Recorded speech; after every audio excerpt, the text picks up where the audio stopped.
Hello friends, welcome to another episode of r/NuclearRevenge. I've got 3 stories for you today, and I hope you've got 10 minutes to spare because you'll want to take a listen to these stories as they're absolutely crazy. You'll hear how a wife gets revenge on a husband, what happens when too much power goes to someone's head, and how a $200 pair of glasses leads to someone losing their precious ear. I hope you stay for the stories today, and subscribe for future videos. This one's titled, In Good and Bad Times. My grandmother is fairly wealthy. Thanks to family money and a few good investments, she built up her inheritance to what it is now.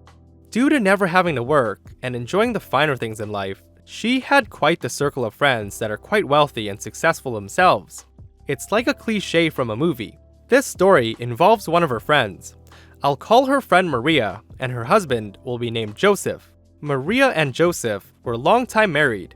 They started with a small furniture business, and Maria was the salesman, and Joseph was responsible for buying new collections.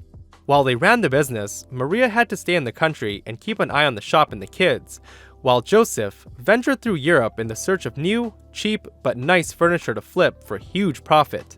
It all started fine. The kids were growing up, and the shop got quite successful, eventually becoming one of the biggest ones in the country. However, dark clouds started to form in the marriage. Joseph wasn't only looking to score furniture, he also scored loads of women in other countries, leaving Maria alone for weeks while he slept with numerous people. This is the pre-digital era, so no mobile phones yet, only the promise to send a letter once in a while. During their life together, Joseph would cheat on Maria every time he saw the chance. After a while, he didn't even care anymore if Maria knew. He would even bring his mistresses to the home city to spoil them in fancy restaurants. When Maria decided that it was enough, he made her life hell, basically turned on her with a flip of a switch. She couldn't leave him because of the kids, because of her lifestyle, and because of the business, and he knew. So she endured everything, and anytime she decided to fight back, painful consequences happened. He was the man. He was even forcing her to sleep with him on many occasions. Later in their life, they're becoming elders and gave up the shop to their kids and retired and decided to take it easy. Maria long lost her interest in Joseph, but still wouldn't leave him because she could see a slow decline in health. Joseph got sick, really sick, a combination of Parkinson and cancer, and he eventually ended up in a wheelchair. Maria, like every good wife, decided to nurse him until she couldn't do it anymore. In my country, you have something like euthanasia. If you still have a good mind and you're in a lot of pain, you can go to the doctors and the notary and draft a paper that whenever you can't care for your own anymore, you can choose to end your own life. In Joseph's circumstance, it's important to say that Maria has to keep the official letters and make the final say because Joseph wasn't in the right mindset anymore. And thus, her revenge began. Joseph got worse, and as time passed, his cancer started to infest his body. He was a shade of his former self. He was in pain all day, and morphine barely helped. He begged and begged for Maria to hand over the euthanasia papers, and she simply smiled and said, "No, which papers?" For weeks to come, he begged Maria to pull the plug to end his suffering. For the weeks that Maria was at his side, she simply replied, "No, maybe tomorrow," slowly watching her husband fade away, hearing his pain and his begging. She would always answer that this is what he deserved for all the years of making her miserable. To the exterior world, Maria was a caring wife, and Joseph was simply too far gone to make sense if he rattled about the papers to someone else. 4 to 5 weeks in the hospital, and Joseph passed. A not-so-nice death. It was painful, gruesome, and exactly on the terms that Maria decided on how he should leave the world.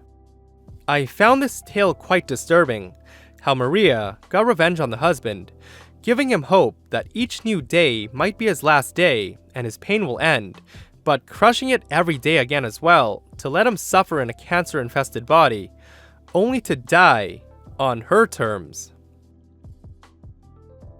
This one's titled, Vengeance and Justice with One Hand. This happened to my dad's great uncle. I'll just call him Uncle because NuclearRevenge doesn't want acronyms. I never knew him. He died in 1998 when I was about 5, and my dad didn't know him very well either. He was kind of reclusive. Uncle was a Holocaust survivor, but he never really talked about it. He never gave a testimony, never collected reparations, and never went back to his homeland, which was Ukraine, and also never sought out if his friends or family survived. He just moved to the US, met up with the family he had there, and started over. Got married, had kids, all the while never saying much, other than I was there. The only reason we know any details about this is because one night, one of his sons got him drunk, and he spilled the whole terrible story. Later, the son found out that the mother knew a fair amount too, so she understood to an extent. But after that, he refused to say anything more. The son has been spending the past few years trying to figure out more from the records. We don't know what concentration camp he was at, but one day, in his late 20s, not more than a day after he got off the train, an officer at the camp pulled him aside from the working line and began berating him about being lazy. The officer then said he needed to be made an example of so the others wouldn't slack off. So, he took out a cutlass and off came Uncle's hand. The officer told him to get back to work and walked away laughing, leaving Uncle to bleed out in the snow. The others tried to nurse him and keep him as healthy as they could, but his wound got infected and he got terribly sick. Luckily, the others picked up his work and helped him as much as they could. Apparently, Uncle said that he had made peace with the fact that he was going to die in there and be fed to the dogs. The officer continued to pick on Uncle. He looked for any excuse to beat and demean him. The officer took away his food, his shoes, had dogs attack him, made him do complicated jobs that required 2 hands, etc. When the camp was liberated, Uncle went up to a soldier and asked if they had captured any officers. The soldier said they did, and Uncle asked if they caught the officer that had tormented him, which he said while he showed the soldier his stump wrapped in soiled bandages. The soldier brought the officer to him handcuffed and ordered the officer to his knees while 2 other guys held him. Uncle then, with all the soldiers around him watching, proceeded to choke the crap out of the officer with his remaining hand until the body was lifeless. Evidently, it took quite a while, and apparently, one of the soldiers even offered Uncle their rifle, but he refused, as he found joy in sucking the life out of the man that took his hand and tormented him and countless others. Afterwards, Uncle got a wooden hand, moved to America, got married, had kids. All the while, whenever someone saw his tattoo or asked him about the war or the camps, he just showed them his wooden hand and said, "I was there, I don't want to go back." I can't imagine the kind of PTSD he must have had from that experience. I can't imagine the pain and trauma it caused him. I doubt he ever got any real help either. It seems like he just took it all to the grave, but things like that shouldn't be forgotten, no matter how painful, as they should be remembered, so we as people never allow something like that to happen again. I hope he was at least at peace with himself, and at least enjoyed the life he made after that ordeal. This one's titled, "You Break My Glasses?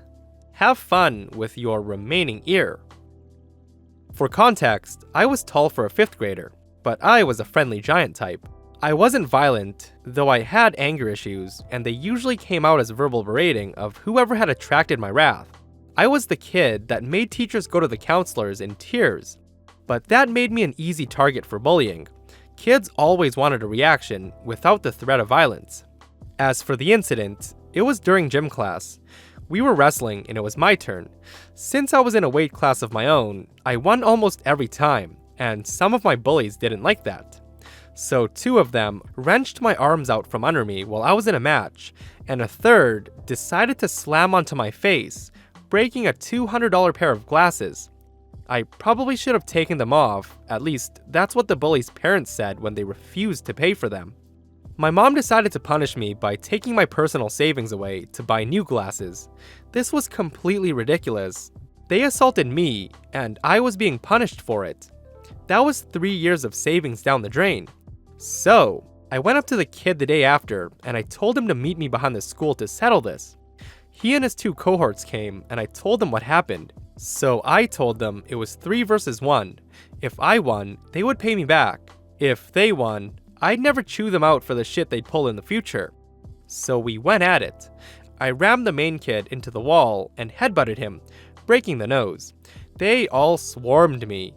It ended when the leader tried to bear hug me to the ground, and in my adrenaline-fueled rage, I bit him. More specifically, I bit his ear, actually ripping most of it off, and everyone froze at his scream of pain. We ran to the nurse, temporarily calling truce as you do in that situation, and we got an earful about the fighting. No pun intended. The mother wanted to press charges, but the bully admitted to instigating the incident, so it was a case of self-defense, and we all got suspended.